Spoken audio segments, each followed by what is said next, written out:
ഇതുപോലൊരു പരാജയം പ്രതീക്ഷിച്ചിരുന്നില്ല. പക്ഷേ കേരളത്തിലെമ്പാടും UDF അനുകൂലമായൊരു വലിയ ട്രെൻഡാണ് ഈ തെരഞ്ഞെടുപ്പിൽ സംഭവിച്ചത്. സ്വാഭാവികമായും ആ ഒരു രാഷ്ട്രീയ പശ്ചാത്തലം, അതിൻ്റെ ഒരു സാഹചര്യം അമ്പലപ്പുഴയിലും സ്വാഭാവികമായിട്ട് അത് ബാധകമായിട്ടുണ്ട്. ഒരു UDF അനുകൂലമായൊരു തരംഗമുണ്ടായ സന്ദർഭത്തിൽ സ്വാഭാവികമായിട്ടും അമ്പലപ്പുഴ മണ്ഡലത്തിൻ്റെ ഒരു പൊളിറ്റിക്കൽ സ്ട്രക്ചർ നോക്കിയാൽ പഴയ അമ്പലപ്പുഴയല്ല ഇപ്പോഴത്തെ അമ്പലപ്പുഴ നിങ്ങൾക്ക് എല്ലാവർക്കും അറിയാം. നേരത്തെ കൈനകരിയും തകഴിയും നെടുമുടിയും ഉണ്ടായിരുന്ന ആലപ്പുഴ ടൗൺ ഇല്ലാതിരുന്ന ഒരു അമ്പലപ്പുഴയല്ല ഇപ്പോൾ ഉള്ളത്. UDF അല്പം കൂടി പഴയ അമ്പലപ്പുഴയേക്കാൾ അല്പം കൂടി ഇത്തിരി മേൽക്കൈ കിട്ടിയിട്ടുള്ള അമ്പലപ്പുഴ മണ്ഡലമാണ്. എന്നാൽ നിരന്തരമായി ഞങ്ങൾക്ക് ജയിക്കാൻ കഴിഞ്ഞിരുന്നു. ഇപ്പോഴത്തെ വോട്ടിങ്ങിൻ്റെ ഒരു കണക്ക് നോക്കിയാൽ അമ്പലപ്പുഴയിൽ പ്രത്യേകമായി പറയാൻ കഴിയുന്നൊരു കാര്യം തെരഞ്ഞെടുപ്പ് മുമ്പ് തന്നെ നമ്മൾ പറഞ്ഞൊരു കാര്യമാണ്. BJPയുടെ വോട്ടിൻ്റെ ഒരു കുറവ് സംഭവിക്കും എന്നുള്ള കാര്യം. അത് കനത്ത തോതിലാണ് ഇപ്പോൾ സംഭവിച്ചിട്ടുള്ളത്. കഴിഞ്ഞ നിയമസഭാ തെരഞ്ഞെടുപ്പ് 22,400 വോട്ടാണ് BJP നേടിയത്. കഴിഞ്ഞ ലോക്സഭയിൽ 37,000 വോട്ടാണ് BJP സ്ഥാനാർത്ഥി കരസ്ഥമാക്കിയത്. അത് സാധാരണ സംഭവിക്കുന്നതല്ല, അപ്രതീക്ഷിതമായി സംഭവിച്ച കാര്യമാണ്. കഴിഞ്ഞ തദ്ദേശ തെരഞ്ഞെടുപ്പിൽ 28,000 വോട്ട് BJP അമ്പലപ്പുഴയിൽ നേടിയിരുന്നു. ഇത് ഇപ്പോൾ അവർക്ക് ലഭിച്ചത് 16,348 വോട്ടാണ്. അപ്പോൾ ഒരു ക്ലീനായിട്ട് നമ്മൾ ഇലക്ഷൻ മുമ്പ് പറഞ്ഞ 5,000 വോട്ടെന്നാണ് പറഞ്ഞതെങ്കിലും അദ്ദേഹം തന്നെ പറഞ്ഞ 5,000 വോട്ടെന്നാണെങ്കിലും ഇപ്പോൾ ഒരു 10,000 വോട്ട് BJPയിൽ നിന്ന് നഷ്ടപ്പെട്ടിരിക്കുകയാണ്.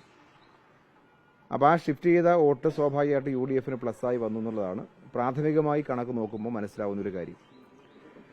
രണ്ട്, ഇടതുപക്ഷത്തിന് നേരത്തെ കിട്ടിയിരുന്ന ചില പ്രദേശങ്ങൾ വോട്ട് നഷ്ടപ്പെട്ടു പോയിട്ടുണ്ട്. സ്വാഭാവികമായിട്ട് അതെന്തുകൊണ്ടാണെന്ന കാര്യം ഞങ്ങൾ പരിശോധിക്കപ്പെടും. അപ്പോൾ BJPയുടെ വോട്ട് പ്രധാനമായി പൊളിറ്റിക്കലായ ഷിഫ്റ്റ് തന്നെ ഉണ്ടാക്കിയിട്ടുണ്ട്. പൊതു UDF അനുകൂല അന്തരീക്ഷത്തിൻ്റെ ഭാഗമായി ഞങ്ങൾക്ക് സാധാരണ ഭൂരിപക്ഷം കിട്ടുന്ന ചില പ്രദേശങ്ങളിൽ ഭൂരിപക്ഷം നഷ്ടപ്പെടുന്ന സാഹചര്യവും സ്വാഭാവികമായിട്ട് സംഭവിച്ചിട്ടുണ്ട്.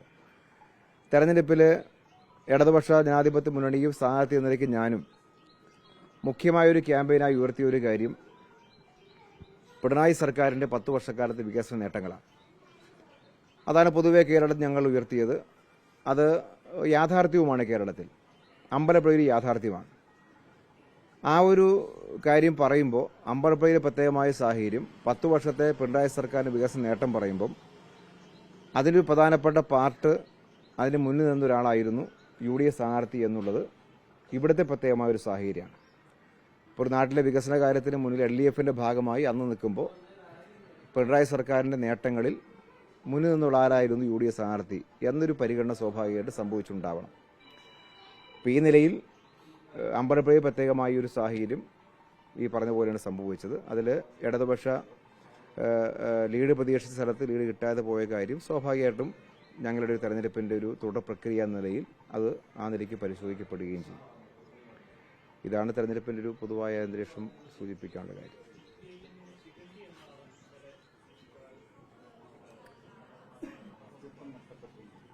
ശിഖണ്ഡി എന്ന അദ്ദേഹത്തിൻ്റെ ഒരുപാട് നാനാർത്ഥങ്ങൾ കണ്ടുപിടിക്കുന്ന ആളാണ്. അപ്പോൾ ഏതർത്ഥം വെച്ചിട്ടാണ് അദ്ദേഹം പറഞ്ഞതെന്ന് മനസ്സിലായിട്ടില്ല. തെരഞ്ഞെടുപ്പിൽ CPM തോൽക്കുകയും ജയിക്കുകയും ആദ്യമല്ലേ. ഇപ്പോൾ അദ്ദേഹം തന്നെ CPMൻ്റെ സ്ഥാനാർത്ഥിയായിരുന്നപ്പോൾ 3 പ്രാവശ്യം തോറ്റിട്ടില്ലേ. അപ്പോൾ തോറ്റ സമയത്ത് എൻ്റെ പാർട്ടി ശിഖണ്ഡിയാണെന്ന് അന്ന് പറഞ്ഞിട്ടുണ്ട്, ഇല്ലല്ലോ. അപ്പോൾ സ്വാഭാവികമായിട്ടും തെരഞ്ഞെടുപ്പിൻ്റെ തോൽക്കുന്നത് ഏതെങ്കിലും ഒരു കാരണം കൊണ്ടായിരിക്കില്ല, പല ഘടകങ്ങൾ വരും. ഇപ്പോൾ ഇവിടെ തന്നെ മുൻപ് ഞാൻ പറഞ്ഞു BJPയുടെ 3 നേതാക്കൾക്കെതിരെ കേസ് കൊടുക്കാൻ ഞാൻ തീരുമാനിച്ചാലും പറഞ്ഞു. അത് പറഞ്ഞ കാര്യം എന്നെ വർഗീയമായി അവതരിപ്പിക്കാനും ഇല്ലാത്തൊരു കള്ളക്കഥ മെനഞ്ഞിട്ട് അധിക്ഷേപിക്കാനും ഉള്ളൊരു ക്യാമ്പയിൻ നടന്നു ഈ മണ്ഡലത്തിൽ ഇലക്ഷൻ കാലത്ത്. അത് ആ സമയത്ത് അല്ല, നമ്മൾ അതിന് ശേഷമാണ് എൻ്റെ ശ്രദ്ധയിൽ പൂർണ്ണമായിട്ട് വന്നത്. അപ്പോൾ അതുകൊണ്ടാണ് ഈ കൗണ്ടിങ്ങിന് മുമ്പ് തന്നെ ഞാൻ നിങ്ങളെ വിളിച്ചിട്ട് പറഞ്ഞിരുന്നു കേസ് നൽകുന്ന കാര്യം. അപ്പോൾ അങ്ങനെയെല്ലാമുള്ള കാര്യം മണ്ഡലത്തിലെ വിവിധ ഭാഗങ്ങളിൽ ക്യാമ്പയിനായി മാറിയിട്ടുണ്ട്. അപ്പോൾ അതെല്ലാം ഇനി വോട്ടർമാരെ സ്വാധീനിച്ചു എന്നുള്ള സ്വാഭാവികമായിട്ട് നമുക്കത് പരിശോധിക്കേണ്ടതായിട്ട് വരും. അപ്പം അങ്ങനെ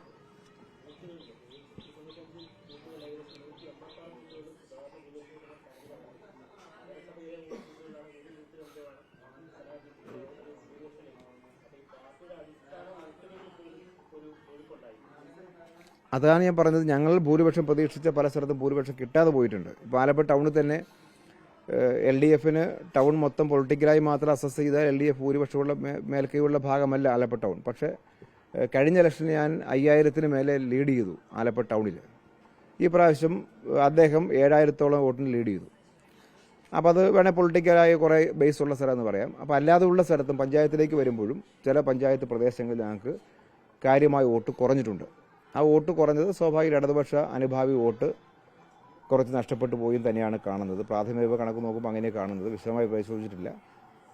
ആ നഷ്ടം എങ്ങനെയാണ് സംഭവിച്ചതെന്ന കാര്യം സ്വാഭാവികമായിട്ട് നമ്മളത് തുടർന്ന് പരിശോധിക്കപ്പെടും. ഇതിൽ പാർട്ടിക്കകത്തുനിന്ന് ഏതെങ്കിലും തരത്തിലുള്ള പ്രശ്നങ്ങൾ ഉണ്ടായതായി സംശയിക്കുന്നുണ്ട്. അത്തരം പരാതികളും ഉണ്ടാവുകയും ആ തരത്തിലൊന്നും പാർട്ടിക്കുള്ളിൽ അങ്ങനെ ഒരു സംഘടനാ വർക്കിൻ്റെ കാര്യത്തിലോ അങ്ങനെയൊന്നും ഒരു തെറ്റായ രീതിയൊന്നും ഉണ്ടായിട്ടില്ല. പക്ഷേ കേരളത്തിൽ പൊതുവെ ഉണ്ടായൊരു അന്തരീക്ഷമുണ്ട്. ഒപ്പം ഞാൻ ഈ പറഞ്ഞല്ലോ, ഇതൊരു ഘടകമാണ്. അദ്ദേഹം ഈ ഞങ്ങളുടെ ക്യാമ്പയിനിൻ്റെ ഈ വികസനം പറയുമ്പോൾ അതിന് മുന്നിൽ നിന്ന ഒരാളായിരുന്നു തൊട്ടു മുമ്പ് വരെ. അപ്പോൾ സ്വാഭാവികമായിട്ട് അതിൻ്റെ ഒരു ആനുകൂല്യം അദ്ദേഹത്തിന് കിട്ടിയിട്ടുണ്ടാവണം. അത് ഇടതുപക്ഷ വോട്ടർമാരുടെയും അനുഭാവി വോട്ടർമാരെയും സ്വാധീനിച്ചിട്ടുണ്ടാവണം. അതാണ് ആ വ്യത്യാസം വരാൻ പ്രധാനമായ കാരണമായിട്ട് തോന്നുന്ന കാര്യം. എന്തായാലും ഞങ്ങളത് തുടർന്നത് ഓരോ പ്രദേശപരമായി പരിശോധിക്കപ്പെടും. ഇടതുപക്ഷ അനുകൂലിയുടെ വോട്ട് അദ്ദേഹത്തിന് ലഭിച്ചിട്ടുണ്ടാവും തന്നെയാണ് പറയുന്നത്. ഈ കണക്ക് നോക്കിയാൽ കാണാൻ പറ്റുന്ന അങ്ങനെയാണ്. കാരണം ഞങ്ങളുടെ ഇടതുപക്ഷത്തിൽ ലീഡ് പ്രതീക്ഷിച്ച ചില സ്ഥലങ്ങളിൽ ലീഡ് കിട്ടിയില്ല. കിട്ടേണ്ട സ്ഥലത്ത് പൊളിറ്റിക്കലി കിട്ടേണ്ട സ്ഥലത്തിൽ കിട്ടിയിട്ടില്ല. എന്നാൽ ഞങ്ങൾക്ക് പൊളിറ്റിക്കൽ ബേസ് പോയിട്ടില്ല. ഇപ്പോൾ 47,000 വോട്ടെന്ന് പറയുന്നത് അദ്ദേഹം തന്നെ പലപ്പോഴും പറയാറുള്ളത് LDFന് CPM 30,000 വോട്ട് ഇവിടെ ഉള്ളതെന്നാണല്ലോ പറയാറുള്ളത്. അപ്പോൾ 47,000 വോട്ടാണ് ഇപ്പോൾ കിട്ടിയത്.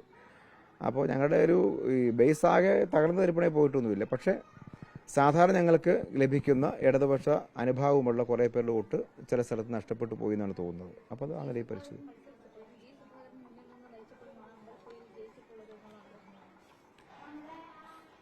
അതൊരു വിവാദപരമായിട്ട് ഞാൻ പറഞ്ഞു പോകുന്നില്ല. കഴിഞ്ഞ ഇലക്ഷനിൽ എങ്ങനത്തെ സംഭവിച്ചെന്ന കാര്യം വീണ്ടും ഞാൻ അതൊരു ഈ ഒരു സമയത്ത് പറയുന്ന അഭംഗിയായതുകൊണ്ട് ഞാൻ പറയുന്നില്ല.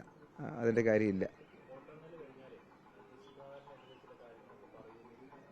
10 ദിവസം കഴിഞ്ഞാണ് പറഞ്ഞത്. 10 ദിവസം കഴിഞ്ഞിട്ടെന്നാണ് പറഞ്ഞത്.